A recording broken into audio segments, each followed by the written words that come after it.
Vamos ler a palavra de Deus, 2 Pedro, capítulo 1, versículos 5 até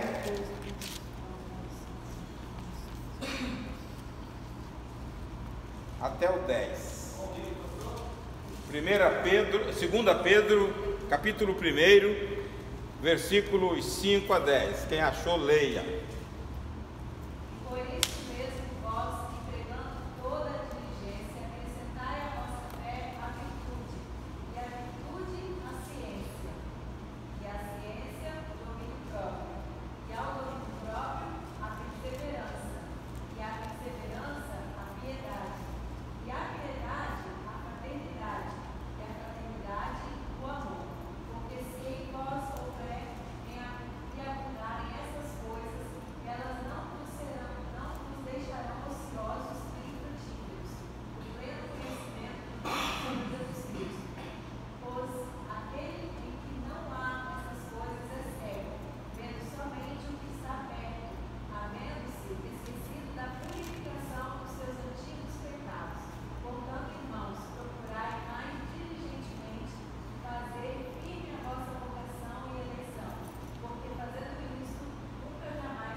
Pedro está falando de uma série de virtudes que o crente tem que fazer com diligência. Ele tem que aplicar empenho e dedicação e esforço. Começa por aí. Mas antes eu quero saber, começar a despertar em você: Deus é bom? Sim, sim. Muito bom. O que Deus quer nos dar através de Jesus? E que mais? Quando você pensa na eternidade, você está jogando para o futuro. Não.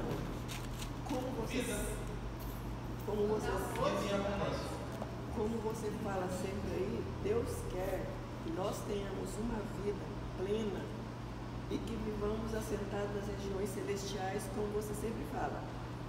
Que não vivamos só enrolados com essas coisas daqui. Esse é o propósito de Deus. E ele fala no último versículo que Deus tem nos chamado com um propósito. Todos nós temos um propósito diante de Deus. E Deus quer nos dar isso porque Ele já nos deu em Cristo Jesus. Só que nós não desfrutamos plenamente daquilo que é nosso por uma coisa que muita gente não se aplica: de crescimento, maturidade. Quem não tem crescimento, quem não se desenvolve, deixa de tomar posse das bênçãos de Deus. Eu cito aqui constantemente Gálatas 4:2, que fala do menino herdeiro. Paulo diz: o garoto herdeiro, ele é dono de tudo, mas não é dono de nada, porque ele está debaixo de tutor. Ele só vai tomar posse da herança quando ele crescer. O crente também. Enquanto for menino, você não vai tomar posse daquilo que Deus já fez por você. Você só toma posse quando você crescer. E aí entra o grande X da questão. Depende. Pedro fala: associai com toda a diligência. Crescimento não é frequentar meramente a igreja, irmãos. Nós achamos que aqui é o fim em si mesmo. Eu frequento a igreja 1 ou 2 vezes na semana. Qual é o seu momento com Deus? Qual é a sua intimidade e desejo de crescer estudando a palavra. Senão você não vai tomar posse das bênçãos de Deus. E Deus é bom. Nós estamos vivendo, uma época difícil, porque nós temos um adversário que está minando a estrutura emocional dos crentes. Os crentes não sabem o que tem. Vida com abundância. Essa é a proposta. Jesus falou: Satanás, o diabo veio para matar, roubar, destruir. Tem um problema, mas eu não. Eu vim para que tenham vida e a tenham com abundância. Então o crente, antes da eternidade, ele tem que ter um lastro de vida de excelência. E é para a vida pessoal. Pessoal. Não é para passar para o outro. Primeiro é para você. Quando você olha a palavra de Deus, vê pessoas que eram martirizados, mas elas não se importavam. O que elas tinham dentro valia muito mais do que açoites. É isso que o crente hoje precisava desfrutar. Mas o Satanás é tão sagaz e está nos atrofiando. Ninguém. Quanto tempo você perde no Zap? E quanto tempo você investe na palavra? Se você dividir em 50% do que você perde lá na palavra, você vai crescer. O propósito de Deus é esse. Irmão, nós temos um desafio: parecer com Jesus. Nós fomos chamados. O meu versículo do discipulado, Romanos 8:29, aquele que chamou foi o que também predestinou para ser igual à imagem do seu filho, para que ele seja o primogênito de muitos irmãos. Então nós temos uma predestinação, antecipadamente nós fomos chamados lá na presciência de Deus para parecer com Jesus. Mas eu só posso fazer isso aplicando com diligência, me esforçando. Tem um texto que Paulo ele faz uma comparação com o esportista, 1 Coríntios 9, 24 a 27. Ele fala do atleta e do cristão. Ele fala como que o atleta abre mão de tudo, porque ele tem uma proposta: eu quero ser campeão. Não sabeis vós que os que correm no estádio, todos na verdade correm, mas um só leva o prêmio? Um só leva o prêmio. Correi de tal maneira que o alcanceis. E todo aquele que luta de tudo se abstém. Eles o fazem para alcançar uma coroa corruptível. Nós, porém, uma incorruptível. Até 27. Pois eu assim corro, não como a coisa incerta. Assim combato, não como batendo no ar. Assim subjugo o meu corpo, o reduzo à servidão, para que, pregando aos outros eu mesmo não venha ser desqualificado, veja, de alguma maneira ficar reprovado. O ano que vem tem Olimpíadas. Tem gente já lutando, preparando agora, se abstendo de tudo e agora só treinando. É desde anos, né? Anos. 5, 6 anos atrás já começou, né? Estão treinando, alimentação balanceada, não tem muita festa, 8, 10 horas de treinamento, atrás de uma coroa corruptível. E olhe lá, pela história do Brasil, uma participação honrosa de um componente da equipe, se ele chegar entre os 10, ele está batendo palma, porque tem países aí que investem pesado. Paulo está dizendo que eles fazem isto por uma coisa passageira, e nós, que temos uma coroa incorruptível, E nós que temos uma coroa que ninguém tira, qual é o esforço que você faz? Vir à igreja? Será que Deus está contente com isso?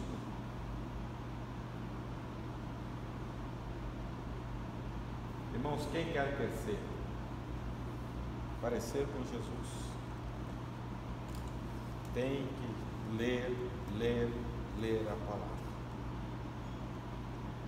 Tem que ter uma biblioteca auxiliar.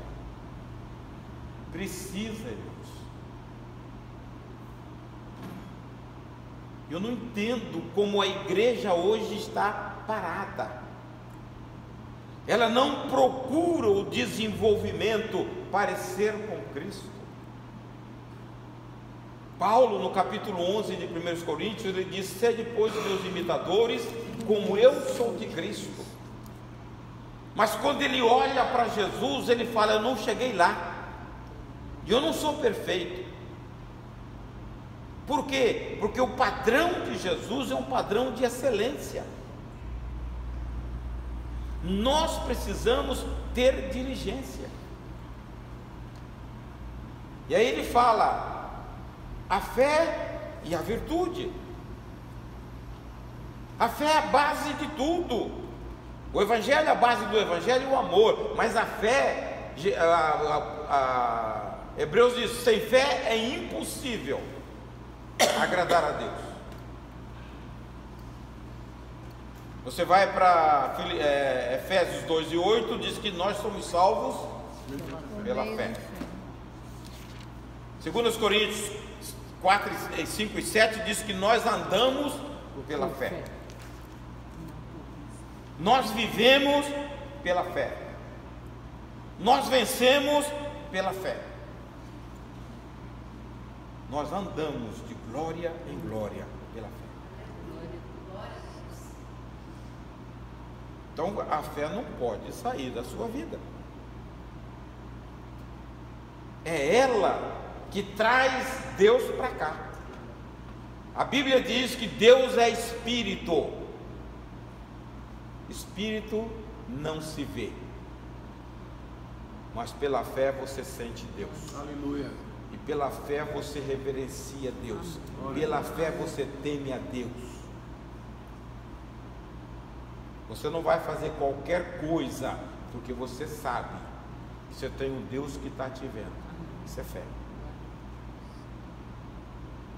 Ele diz a virtude. Virtude, o texto no grego diz vida de excelência. É o caráter de Cristo.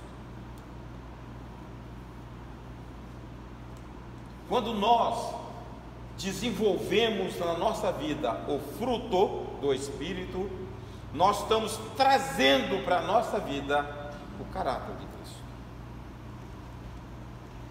5 de Gálatas 22 e 23 diz que o fruto do Espírito é amor, alegria e paz, benignidade, longanimidade e bondade, fidelidade, mansidão e domínio próprio. Quando você tem o fruto do Espírito, você sempre será, em qualquer circunstância, a mesma pessoa, sem mutações. A Bíblia fala de um homem que teve uma vida, era um grande, hein? Dissimulada. Quando ele estava perto dos gentios, ele se misturou com os costumes dos gentios. E quando chegou a turma da lei, ele se afasta, tá? E sai e deixa de lado os gentios. Quem foi esse homem? Cefas. É Pedro. Por que faz isso? Porque não tem fruto. Porque o fruto você vai ser sempre a mesma coisa. A laranja sempre será a laranja. E quando você toma a posição, ela se envolve na sua natureza. Então, nós representamos Jesus em qualquer situação, você estando sozinho ou você estando acompanhado, porque você sabe que Ele está te vendo. Então, quando nós trazemos o fruto, por isso que o desenvolvimento do fruto não é tão fácil.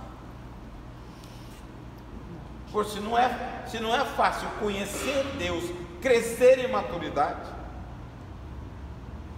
que não há uma exigência, mas o fruto é dependência total do Espírito. Por isso que a Bíblia diz: o fruto do Espírito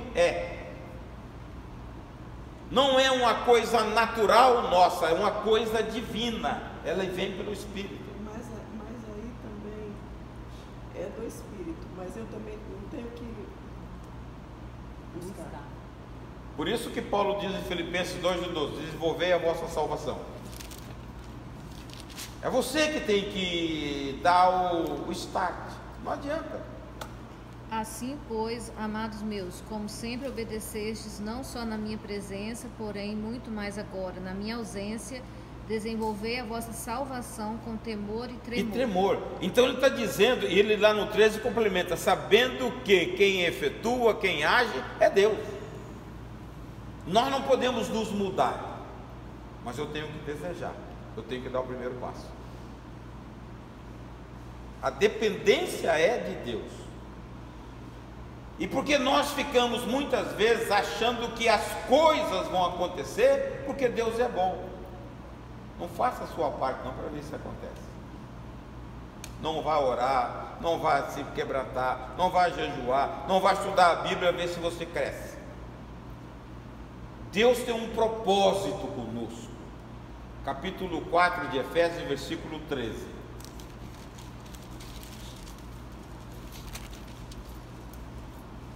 Procurando guardar a unidade do Espírito pelo vínculo da paz. 4:13. 4:13. Até que todos cheguemos à unidade da fé e ao conhecimento do Filho de Deus, a varão perfeito, à medida da estatura completa de Cristo. Então tem um propósito, até que nós cheguemos à unidade da fé, à estatura de varão perfeito. Se Paulo está dizendo isso, é possível que nós possamos avançar até lá. Esse é o caminhar. A unidade da fé, pastor, significa todos os frutos?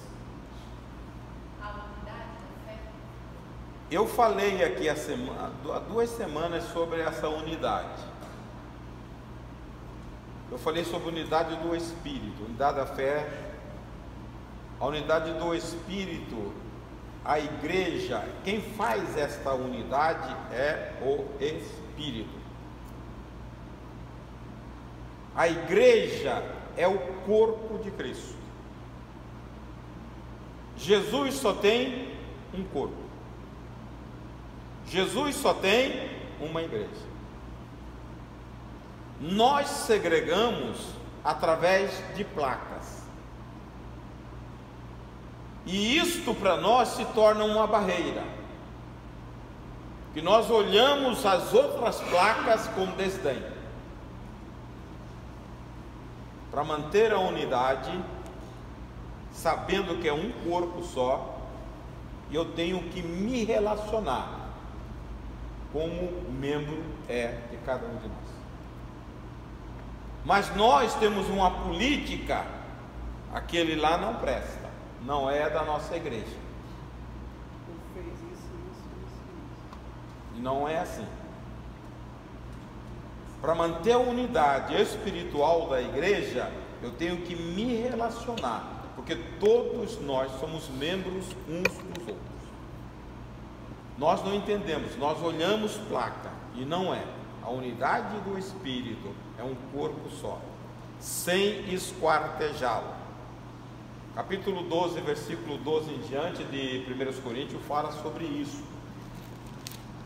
E ele fala ainda: são todos pés? São todos ouvidos? Não são, cada um tem uma função dentro desse corpo. Porque também o corpo não é um só membro, mas Muitos. Se o pé disser, porque não sou mão, não sou do corpo, não será por isso do corpo? E se a orelha disser, porque não sou olho, não sou do corpo, não será por isso do corpo? Se todo... Veja, a unidade, ela é minada pelo nosso inimigo. Vocês sabem a dificuldade que é viver unidos em comunhão como uma igreja local. Entre nós, a DCC, tem um que olha de rabo de olho para o outro.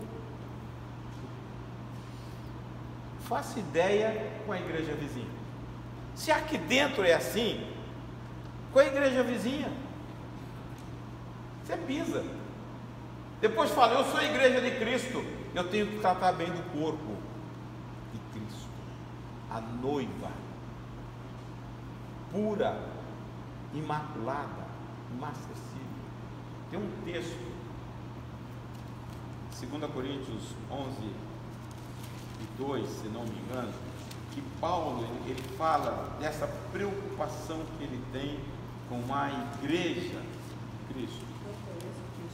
Porque zelo por vós com zelo de Deus, visto que vos tenho preparado para vos apresentar como virgem pura a um só esposo, que é Cristo. Ele estava preocupado com uma igreja, uma virgem pura, apresentar a Jesus. Quando nós começamos a ver essa dissensão no meio da igreja, nós estamos fragmentando o corpo de Cristo. A Bíblia diz que Jesus se doou em favor desse corpo. Está lá em Efésios capítulo 5. Ele fala isso com alegoria com o casamento. E nós precisamos, irmãos, manter a unidade, só dependendo do Espírito de Deus. A igreja precisa ser mais espiritual. Nós queremos muito na nossa razão. A igreja vive numa outra dimensão, a dimensão do Espírito. Nós estamos com os pés aqui, mas nós vivemos nas regiões celestes. A Bíblia diz isso. E quando nós estamos aqui, nós estamos sujeitos a todo bombardeio. Agora, quando você é transportado pela fé, olha a fé aí, para viver na região celeste, é outro. Aqui está caindo. A perturbação está em volta. Paulo e Silas na prisão, corpo dilacerado de tanta surra, mas eles estavam orando e cantando ao Senhor. É um outro padrão. Não estava reclamando. Estou fazendo a obra, ao pago que eu tenho. Mas ele sabe, a presença de Deus vale muito na nossa vida. E aí ele está dizendo, associai com vossa diligência, com esforço, com determinação, com dedicação, como Paulo diz, olha, eu esmurro o meu corpo, eu reduzo a escravidão, e para que eu pregando não venha a ser desqualificado. Então você tem que trazer o animal com rédea curta. A nossa natureza é difícil, não abre guarda não, que o cavalo te tomba. Você tem que trazer com rédea curta. E aí a Bíblia está dizendo, a fé, nós dependemos dela para tudo, a virtude você olha da excelência de Jesus, o caráter cristão. Viver a vida cristã, irmãos, não é fácil, como nós muitas vezes pensamos, requer esforço da nossa parte. Nós não fomos chamados para entrar num shopping ou num parque. Nós fomos chamados para um confronto de guerra. A Bíblia diz em 1 Pedro 5:8, o leão, vosso adversário, anda em derredor, buscando a quem possa tragar.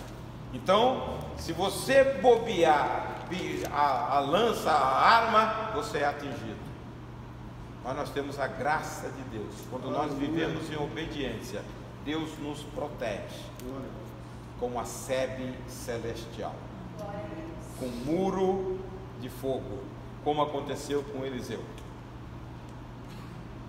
O jovem pajé, na hora que levanta, vê os cavalos e fica apavorado.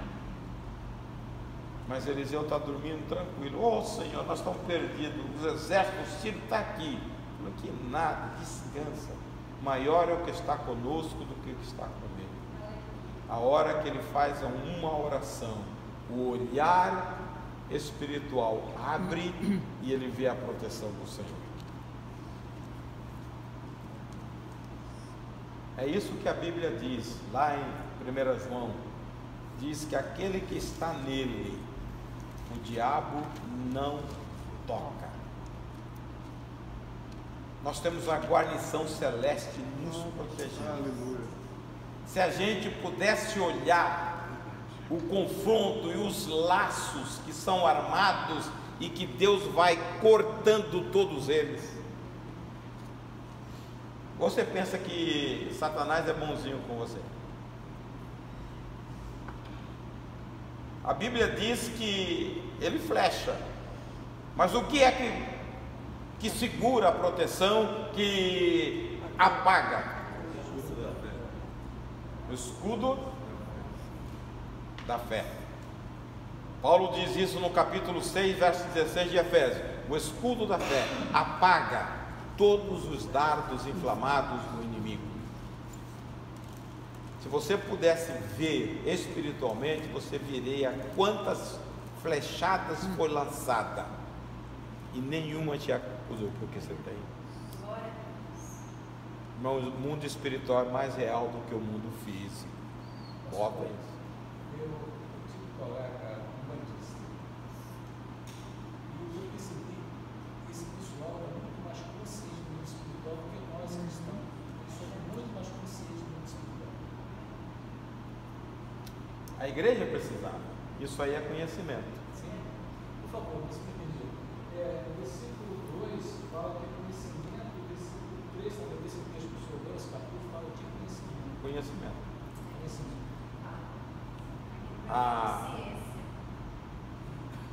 A primeira epístola de Pedro, ele escreve num contexto de perseguição que a igreja estava passando, de luta.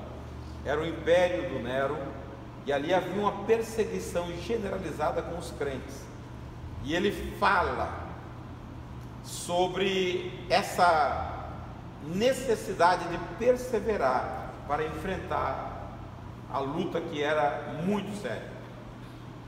Nero mete fogo em Roma e culpa todos os cristãos e deflagra uma perseguição.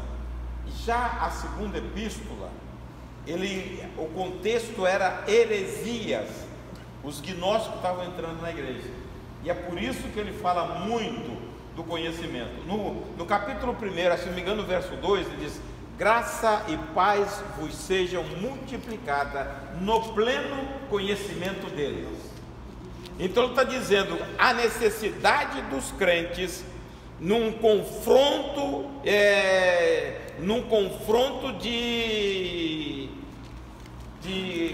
como se diz, de falsas doutrinas, precisava da multiplicação da graça em favor deles, do conhecimento, para não ser enrolado com os gnosticismos. Então, a graça ela se multiplica segundo a nossa necessidade. É a capacidade que Deus nos dá. E aí ele começa a desenvolver.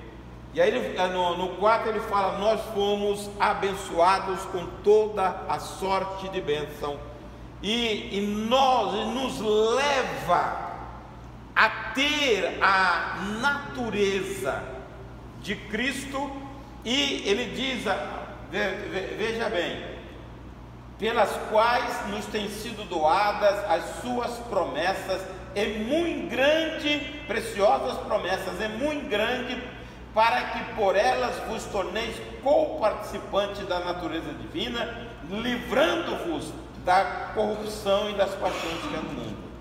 Então, quando nós somos investidos da natureza divina, ao nosso Adão, ele vai morrendo, e a natureza divina vai nos enchendo, nos capacitando, nos moldando. Eu tenho falado aqui, irmãos, essa natureza adâmica, ela nunca vai morrer de fato. Só morre se você estiver diretamente aos pés do Senhor. Enquanto você for cheio de Deus, ela está sucumbida. Você descer um pouquinho da cruz, ela vai aprontar. Então qual o recurso? Ficar na cruz. Porque você sabe que vai aprontar. Então você tem que ficar na cruz. Paulo dizia, quando ele fala em Gálatas capítulo 2, versículo 20, ele diz: não mais vivo eu, Cristo vive em mim. A vida que agora levo na carne, vivo pela fé naquele que se entregou por mim e me amou. E eu estou crucificado para o mundo, e o mundo está crucificado para mim. Então, a absorção da natureza de Deus na nossa vida, ela toma, e aí você vai para a cruz. Uma pessoa crucificada, como diz Romanos 6, não pode reagir se ela está morta. E aí que mora o perigo. A Bíblia não diz que nós morremos em Cristo? Mas de vez em quando tem um crente aí, parece aqueles galinhos bravos, né? Está morto nada, está vivinho. Está vivinho. Porque a Bíblia diz que nós morremos em Cristo. Se você está morto, hein? Hein, pastor? Carlão, abaixa o som, está muito. Hein? Essa passagem que nós estamos vendo, de acrescentar a perseverança, a fé, a perseverança, ela me remete a etapas, né? E assim como eu vejo também que nós, quando nos convertemos, nós não somos perfeitos, nos tornamos perfeitos, crucificamos para que nós venhamos estar colocando as fé do Senhor Jesus, nossas fraquezas, e não querendo ser mais aquela velha criatura, e se libertando. Tudo aquilo ainda. Até Então, quando? eu acredito. Até você Chegar ao- tem que realmente analisar o que você está passando em etapa. Se você está levando a Deus, vai acabar. Filipenses 1:6 diz: aquele que chamou para a boa obra, ele vai aperfeiçoar até o dia de Cristo. Então é para toda a vida. Nós estamos na escola, e essa escola você não se forma nela. É como o senhor falou, se você reprova, você tem que fazer de volta pela mesma prova. Volta a mesma coisa. Então, nós estamos entrando numa escola. Por isso que Paulo diz: eu procuro o aperfeiçoamento. Agora, ele tinha uma proposta que todos nós temos que ter. Uau. Se você não tiver um foco para caminhar, você vai só rodear. Você não vai caminhar. Outra coisa também interessante, Paulo, tudo mais além disso aqui, para mim, tem valor. É uma parte mais que para mim tem. E você fica preso nela. A virtude, ele diz: fé, a virtude, virtude ou conhecimento, não é isso? Ciência ou conhecimento. O que é conhecimento?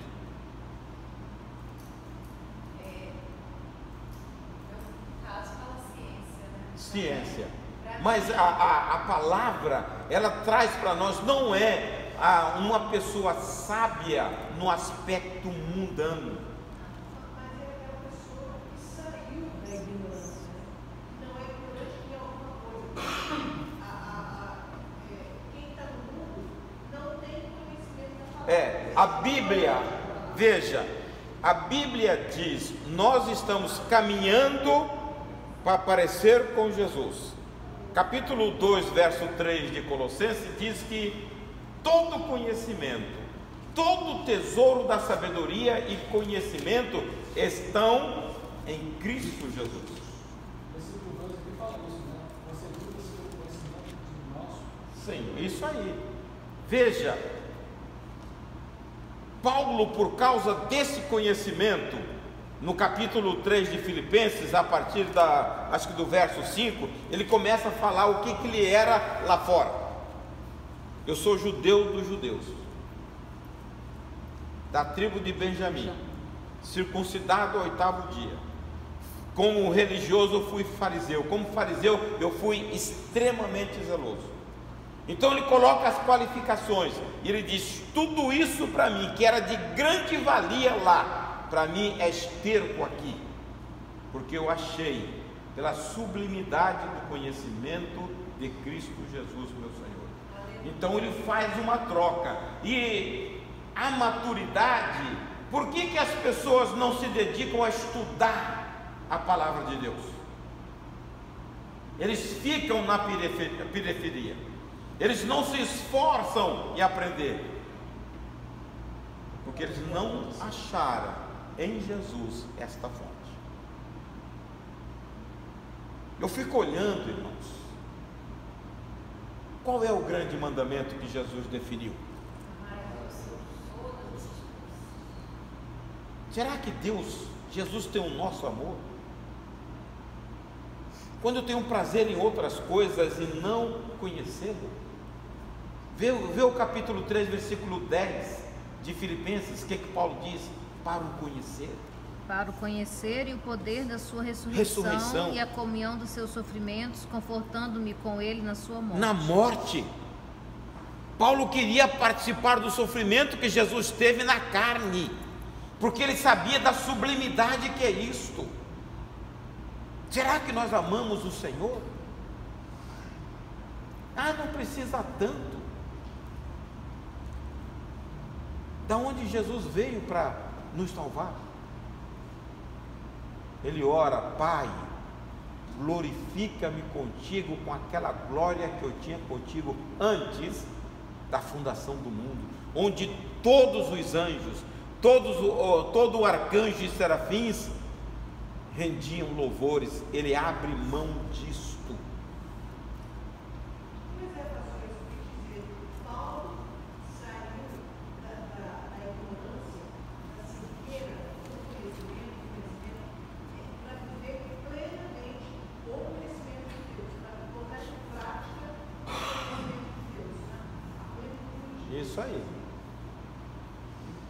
E é isso que ele fala nessa epístola, para que nós também tenhamos o conhecimento, porque a Bíblia é a revelação de Deus. Colossenses, se não me engano, 1:27, fala: aquilo que esteve oculto das gerações, Deus agora, aos quais Deus quis dar a conhecer qual seja a riqueza da glória deste mistério entre os gentios, isto é, Cristo em vós, esperança da glória. Acho que é o 26, não é que fala? O mistério que estiver oculto dos séculos e das gerações, agora todavia se manifestou aos seus santos. Veja, as pessoas do Velho Testamento tinham lampejos de quem era Deus. Então, Paulo está dizendo: aquilo que foi oculto lá atrás, Deus agora mostra a nós, através da revelação pessoal de Jesus. Nós sabemos, apesar de Deus ser Espírito, nós sabemos quem é Deus, porque Deus se humanizou, saiu da glória e entrou no mundo e sofreu a nossa dor. Por isso que Hebreus diz que em tudo ele foi semelhante a nós. Passou fome, passou necessidade, teve sede, teve cansaço, em tudo ele foi semelhante a nós, para revelar a glória do Pai. Aí Filipe fala: mostra-nos o Pai. Ele diz: Filipe, quem vê a mim, vê o Pai. Só Jesus. No capítulo 1 de João ele fala: só Ele que pode revelar Deus. Se não me engano é versículo 16 ou 18. Ele diz que Ele, aquele que estava no seio do Pai, este revela o Pai. Então, quando nós descortinamos a mente, a gente não consegue aprofundar a mente de Deus. É 18, não é isso? Deus nunca foi visto por alguém. O Filho unigênito que está no seio do Pai, esse o revelou. É aí que o crente não tem tempo. Satanás está tomando tempo da gente, de parar e começar a pensar na mente. Eu acho que você não atinge a mente de Deus, nunca, porque Deus é um ser transcendente. Mas a nossa mente, ela tem um limite, e esse limite é bom você expandir. Eu já falei aqui, qual o propósito de Deus criar o homem sabendo que o homem ia pecar? E o preço disto era a morte do filho. E aí você começa a olhar a Trindade, uma essência com 3 pessoas. Deus sofre a dor ou não sofre dos nossos pecados? Capítulo 20, versículo 28 de Atos diz que Ele derrama o seu sangue. Não, ele não fala sangue de Jesus, fala sangue de Deus na cruz. Deus sabia de tudo isto, mas Ele submete tudo isto por causa do amor a nós, um ser semelhante a Ele, que eu penso, que eu sinto e que eu decido. O único ser que tem essas características é o homem, que Deus implantou nele a essência dele. E o homem vira as costas. O propósito de Deus era ter uma grande família em Adão. Cresça e se multiplique. Não é isso que está na Bíblia? Enche a terra. Faça aqui deste lugar como é no céu. O homem pecou, mas o propósito de Deus continua o mesmo. Ele falou: há uma solução. Manda o filho para fazer a família. Moe o filho até a última gota para pagar a penalidade do nosso pecado. É que a gente não entende o amor de Deus. Satanás tem desvirtuado. Por isso que a hora que eu falo, começo a pensar, amar a Deus sobre todas as coisas, eu fico pensando, será? Eu tenho orado, irmãos. Um Deus que ama desse jeito merece correspondência. E nós muitas vezes deixamos tudo a troco de nada e viramos costas para o Senhor, igualzinho o povo de Israel. O povo de Israel, ele falava: eu te trouxe no colo, o que eu te fiz para você me virar as costas? E o povo virou as costas até ser levado cativo. A igreja de Cristo está igualzinha a igreja de Dalcé. Nós estamos distanciando de Deus. Um Deus que nos ama, um Deus que já provou o seu amor, onde Cristo morreu por nós, nós sendo ainda pecadores. Qual o sacrifício que você faz por Deus? É difícil, irmãos. Analisa você. A gente não quer resposta, mas conscientemente, o que Deus fez por nós, nós estamos fazendo alguma coisa com Ele? Quanto tempo que você dedica para conversar com Ele.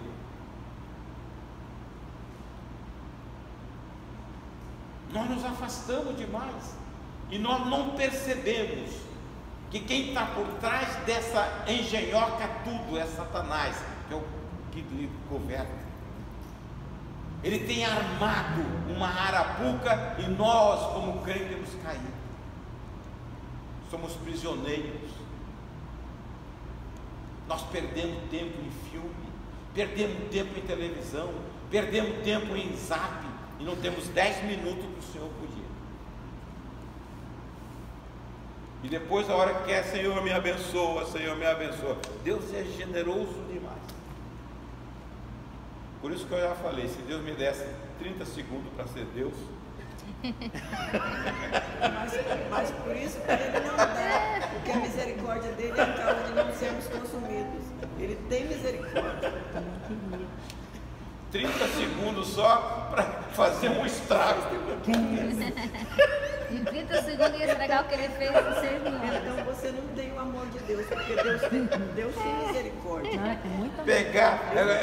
Mas tem hora que ele tem demais, né? Tem hora que ele tem demais misericórdia. Com muito amor que eu ia fazer. Aí eu vejo o juízo de Deus. Quando o Senaqueribe começou a dizer impropério contra Israel, diga aquele lá que eu vou meter um anzol na boca dele, porque tem muito crente só.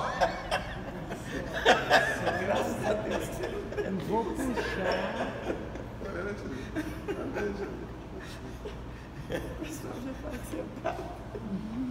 E aí a misericórdia, se você arrepende, Deus era tudo, apaga tudo e te aceita de braços abertos. E você erra outra vez, Ele vai lá e te resgata outra vez. É a misericórdia de Deus, é a bondade. Quando você fica olhando a essência de Deus, essa bondade dele, por isso que a gente fala, tudo que você recebe de bom vem de Deus. Tiago 1,17. Tudo que você é tirado vem de Satanás. Deus quer te dar, Satanás quer te tirar. Então, conheça isso. Então a Bíblia diz que com o conhecimento vem, está acabando o tempo, o domínio próprio. O que é domínio próprio? É o homem não fazer aquilo que ele quer, mas aquilo que ele conhece, entende, tem que dominar, que é correto diante de Deus, tem que se dominar, não fazer o seu ímpeto. Ela está na relação do fruto, a virtude do fruto do Espírito. É a última virtude do fruto do Espírito. Capítulo de Provérbios 16, 32 diz que sobre o homem que conquista uma cidade, mas não domina o seu espírito. Melhor é o longânimo do que o herói da guerra, e o que domina o seu espírito do que o que toma uma cidade. Uma cidade.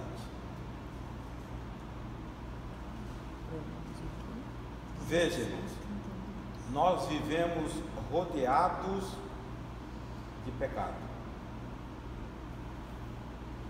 É o domínio próprio que nos faz dominar.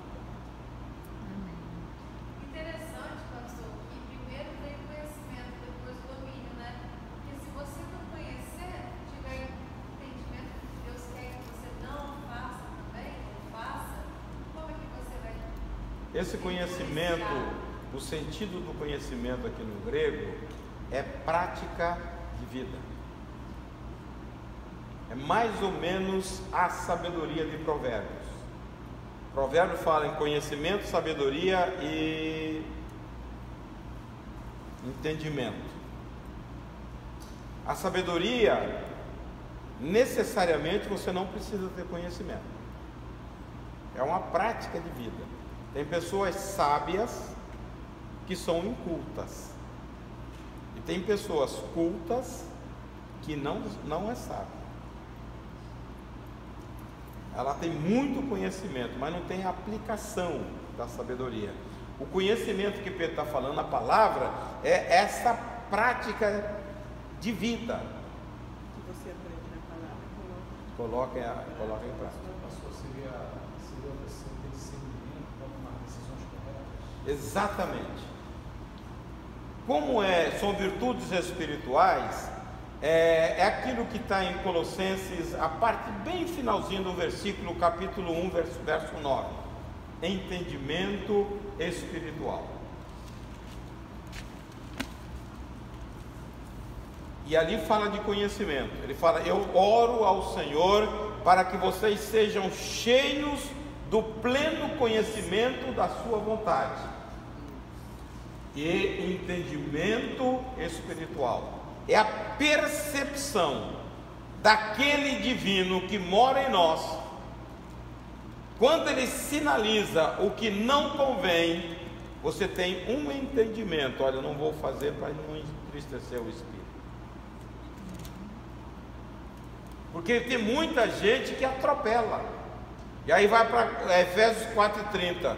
Não entristeçais o Espírito, no qual está selado para o dia da redenção. Para isso também trabalho lutando, servindo a sua que opera em mim poderosamente. O que é isso? Colossenses 1, versículo 29, você fala. Falei 9. Esse Colossenses, acho que é 1:29 de Filipenses. Ele fala que ele se afatigava para trabalhar para o Senhor, porque ele sabia o que era amor de Deus. Veja, então ele está dizendo do entendimento que nós devemos ter de Deus, domínio próprio. Você ekatreia no grego, é que você estabelece limite e você não ultrapassa o seu limite. Pastor, o domínio próprio está centrado nas nossas reações, porque as ações, elas, naturalmente a gente consegue controlar mais, aprendizado, né, da palavra. As reações, elas são mais vulcânicas. Então, quando você leva uma cacetada, já vem aquela reação de explodir. É aí que o domínio próprio vai trabalhando. Eu falei logo no início sobre o fruto do Espírito. Domínio próprio está dentro, é uma virtude do fruto. O fruto você sempre será a mesma pessoa em qualquer situação, porque o fruto é a composição que já fez parte da sua natureza. Quando você caminha com Deus, observando a palavra, Ele vai te moldando. Que as nossas reações, por exemplo, todos nós temos temperamento, e cada um sabe. Os temperamentos padrões são 4, agora estão dizendo que são 6 ou 7 já. Eles estão aumentando. Mas sempre você tem 1, 2 ou até 3 associados. Isso veio com você. Você nasceu com isso e está acabado. Você vai ficar com isso. Então, tem pessoas temperamentais, consequência do temperamento. Ele explode com facilidade. Quando você vem para Jesus e você submete o Espírito, o único que consegue dominar essa coisa que você nasceu com ela é o Espírito. Aí o cara te pisa no pé, você controla até certo momento, aquele fogo sobe, mas você não fala nada. Dá vontade até de dar uma... Não é isso? Sobe, mas você se controla. Aí você está dentro do seu limite. Mas há um momento que você vai ser tão dominado pelo Espírito que vai fazer, nem o fogo vai subir mais. Isso é caminhada. Morreu. Porque no início você tem que combater. Se você der vazão ao seu temperamento, você pega todo mundo pelo gogó. Eu era assim.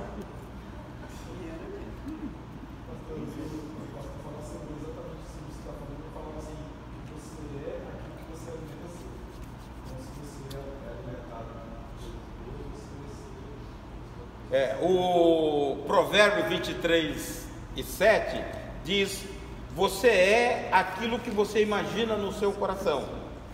Pois bem, o crente tem que ter um alvo, e eu tenho algumas pessoas que eu discipulo. Então, eu mesmo estou sendo discipulado. Eu discipulo e estou sendo discipulado. E o alvo é o seguinte: parecer com Jesus. Se eu tenho esse alvo de parecer com Jesus, eu tenho que, entendeu? Ir matando aos poucos. E aí você vai para Romanos 8:13 e diz: se você andar segundo a vontade da carne, você vai morrer. Mas se pelo Espírito você controlar as obras da carne, você vai viver. Então ele já me dá o caminho. Só tem um jeito de eu sair dessa: é o Espírito de Deus. Porque o temperamento está aí. Deus não vai tirar de você. Você nasceu assim. Você tem que controlar pelo Espírito. Por isso tem gente que falou, ele responde. Pisou, ele bate. Tá? O colérico. Mas quem faz isso? O Espírito de Deus controla. Aí a pessoa fala: poxa, você era aquele brutamonte e agora está parecendo um cordeiro. Isso é ação do Espírito Santo na vida da pessoa. Hein, pastor? Querendo ou não, todas as horas, porque todos nós temos vários temperamentos, né? Um destaca mais do que o outro. Mas, por exemplo, o meu temperamento, ele é mais para, que é o caso, tem temperamento de conhecido como melancólico, né? Melancólico, fleumático.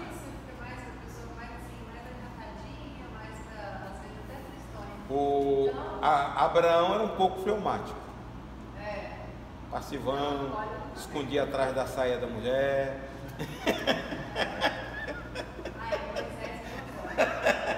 Hein? Mas é melancólico. Paulo sanguíneo. Você começa a estudar na Bíblia, você vai vendo.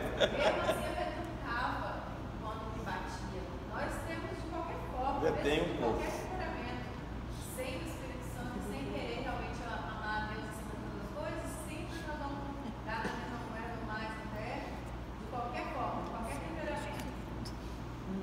Mas você pode ter, a gente pode ter mudado. Só que quando você sai da cruz, ele vem. ou não deixa o Espírito te dominar, você começa tudo novamente. Não pode. Vou concluir aqui, que já chegou a 21 horas, só falar uma coisa que está lá no versículo, se não me engano, 9. As pessoas que não existem, estas coisas são infrutíferos. Não é isso que está na Bíblia? Pois aquele em que não há estas coisas minha fala cego. Nada vendo ao longe. Não. Tem um outro que fala infrutífero. Antes então, desse. aí, a minha não fala. Verso 9. 8. Porque essas coisas existindo em vós e em vós aumentando, faz com que não sejais nem inativos nem infrutuosos no pleno conhecimento do nosso Senhor Jesus Cristo. Eu vou dizer uma coisa aqui rápida. Se não tem maturidade, não tem trabalho. Não produz. Agora se avalia a igreja. Pedro está dizendo: se essas coisas estiverem em você, você vai produzir. Se essas coisas não tem, você não vai produzir. E Deus nos chamou para que nós produzamos. Está lá no capítulo 15 de João, a videira. Aquele que produz, ele poda para que produza mais. Aquele que não produz, ele decepa para que seque. Então, diligentemente se esforce para crescer, para conhecer o Senhor, para reverenciar o Senhor e para retornar para Deus um pouco daquilo que Deus fez por você. Paulo dizia: eu sou devedor ao Senhor pelo muito que me amou. Amém? E ali tem uma outra coisa, aquele versículo que ele lá leu, cego. Quando você se desenvolve, você deixa de ser cego. Amém.